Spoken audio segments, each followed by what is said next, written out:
ગુજરાત વિધાનસભાની પેટા ચૂંટણીનું રણસીંગું ફૂંકાઈ ચૂક્યું છે ત્યારે કડી ખાતે ભાજપના મધ્યસ્થ ચૂંટણી કાર્યાલયની શરૂઆત પહેલા ખાનગી સમીક્ષા બેઠક યોજાઈ ત્યારબાદ કડી વિધાનસભા પેટા ચૂંટણી માટે મધ્યસ્થ કાર્યાલય ખુલ્લું મુકાયું। આ બેઠક પ્રભારી સુરેશ પટેલ, પીઢ નેતા નીતિન પટેલ, પ્રભારી મંત્રી જગદીશ વિશ્વકર્મા, આરોગ્ય મંત્રી ઋષિકેશ પટેલ અને મહામંત્રી રજની પટેલ સહિત ભાજપના સંસદ સભ્યો અને ધારાસભ્યોની ઉપસ્થિતિમાં યોજાઈ।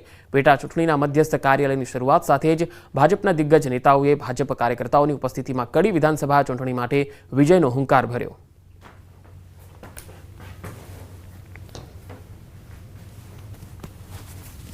बैठक तो हमारी कार्य नीतिनो भाग है। 182 सीट लड़ता था एवी वखते पण मीटिंगो મળતી, નેતાઓ ભેગા થતા, આગેવાનો કાર્યકર્તા ભેગા થતા અને એ ચૂંટણી લડવા માટે, કારણ કે ચૂંટણી એ કેવળ 80 ના ચાલે, એનું પ્લાનિંગ થવું જોઈએ, એ પ્લાનિંગ માટેની આ બેઠક। ભાવનગરવાસીઓ છેલ્લા ઘણા સમયથી બસની સેવાથી વંચિત છે। શહેરમાં સિટી બસ સેવા બંધ હોવાના કારણે લોકોને વધુ પૈસા ચૂકવી રિક્ષામાં મુસાફરી કરવી પડે છે।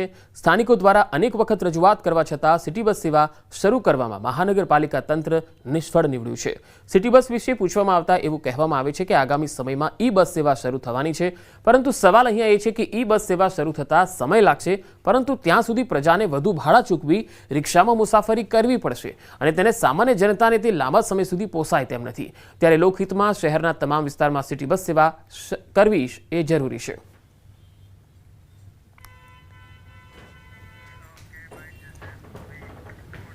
મહાનગરપાલિકાની જે બસો ચાલતી હતી તેનો કોન્ટ્રાક્ટ પૂરો થઈ ગયો છે અને હવે કોન્ટ્રાક્ટ ઉપર આપવાની નથી, આપણે સરકારમાંથી મિની ઇલેક્ટ્રિક એસી બસ પૂરા 100 નંગમાં 100 જેને કહેવાય 100 નંગ પૂરી ભાવનગરમાં આપણે લાવીએ છીએ। સરકાર આપણને મદદ કરી રહી છે। ભાવનગર મહાનગરપાલિકા દ્વારા બંસી ટ્રાવેલ્સને સિટી બસ ચલાવવા માટે વર્ક ઓર્ડર આપવામાં આવેલો હતો, એની સમય મર્યાદા પૂર્ણ થઈ ગયેલ છે, પરંતુ જે ટ્રાન્સપોર્ટેશનનો પ્રશ્ન છે સિટીની અંદર, એના માટે ભાવનગર મહાનગરપાલિકામાં આગામી દિવસોમાં ઇલેક્ટ્રિક 100 બસો રાજ્ય સરકાર અને કેન્દ્ર સરકારના સહયોગથી મળવાની છે, જેનું લગભગ નવેમ્બર સુધીમાં કામગીરી શરૂ થઈ જશે।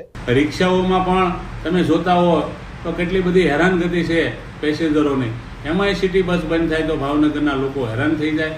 આપણે જે નવી ઈ બસ શરૂ કરવાના છે એ તો ઘણો બધો સમય લાગશે, પણ ગણ્યા ગાંઠ્યા રૂટ ઉપર અમુક બસો જે હાલે છે એ પણ હાલમાં બનશે। ક્યાં ભાવનગરનો વિકાસ જઈ રહ્યો છે? હાલના કપરા સંજોગોની અંદર જ્યારે લોકો ધંધા રોજગાર માટે વલખા મારી રહ્યા છે, ત્યારે એમને જે કંઈ ખરીદી કરવી હોય કે ઇમરજન્સી કામ હોય, શહેરની મધ્યમાં જવાનું થાય, ત્યારે રિક્ષા ભાડાઓ પોસાય નહીં।